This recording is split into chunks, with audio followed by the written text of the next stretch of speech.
Vizag steel plant సమస్యకు శాశ్వత పరిష్కారం చూపే దిశలో కేంద్రం అడుగులు వేస్తోంది. ఆర్థికంగా నష్టాల్లో ఉన్న వైజాగ్ స్టీల్ ప్లాంట్ను స్టీల్ అథారిటీ ఆఫ్ ఇండియా లిమిటెడ్లో విలీనం చేసేందుకు కసరత్తు చేస్తుంది. వైజాగ్ స్టీల్ మనుగడకు విలీనాన్ని కేంద్రం ఒక ప్రత్యామ్నాయంగా భావిస్తున్నట్లు సంబంధిత వర్గాలు తెలిపాయి.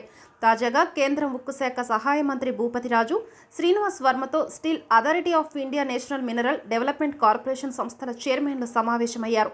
విశాఖ స్టీల్ ప్లాంట్, రాష్ట్రీయ ఇస్పాత్ నిగమ్ని స్టీల్ అథారిటీ ఆఫ్ ఇండియాలో విలీనం చేసే అంశాలపై చర్చించారు. స్టీల్ ప్లాంట్కు చెందిన భూములను ఎన్ఎండిసికి విక్రయించడం, బ్యాంకు రుణాలు వంటి ప్రత్యామ్నాయ అంశాలు కూడా కేంద్రం పరిగణలోకి తీసుకున్నట్లు తెలుస్తుంది.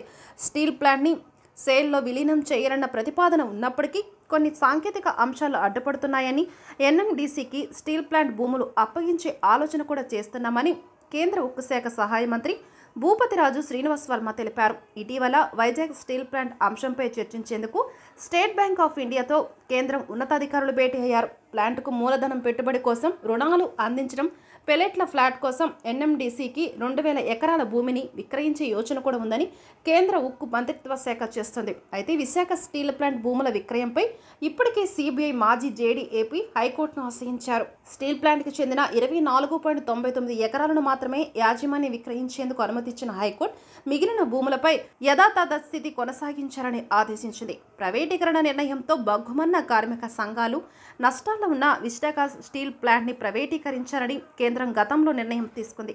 కనీస సామర్థ్యంతో పనిచేస్తుండడమే నష్టాలు పెరిగిపోవడానికి కారణమని కేంద్రం ఇప్పటికే అంచనాకి వచ్చింది. మరోవైపు ప్రైవేటీకరణకు వ్యతిరేకంగా కార్మికులు కొన్ని నెలలుగా ఆందోళన చేస్తున్నారు. ఈ దిశగా కేంద్ర ఉక్కు శాఖ మంత్రి కుమారస్వామి కూడా సీఎం చంద్రబాబుతో మాట్లాడారని, కానీ ప్రతిపక్ష పార్టీలు విశాఖ స్టీల్ ప్లాంట్ ప్రైవేటీకరణపై అసత్య ప్రచారం చేస్తున్నారని పురంధేశ్వరి అన్నారు. ఇతర ఉక్కు పరిశ్రమల మాదిరిగానే సొంత గనులు లేకపోవడమే విశాఖ స్టీల్ ప్లాంట్ నష్టాలకు కారణమని కార్మిక సంఘాలు అంటున్నాయి. అందుకే సేల్లో విలీనం చేయాలన్న డిమాండ్ను కూడా కార్మిక సంఘాలు చేస్తున్నాయి. కార్మికుల ఆందోళనలు, రాష్ట్రంలో కూటమి ప్రభుత్వంపై పెరుగుతున్న ఒత్తిడి వంటి అంశాన్ని దృష్టిలో ఉంచుకొని దీన్ని కేంద్ర ప్రభుత్వ సంస్థ అయిన సేల్లో విలీనం చేస్తే బెటర్ అని భావిస్తున్నట్లు తెలుస్తుంది. అందుకే విశాఖ స్టీల్ ప్లాంట్ను సేల్లో విలీనం చేసే దిశగా కేంద్రం చర్చలు జరుపుతున్నట్లు తెలుస్తుంది.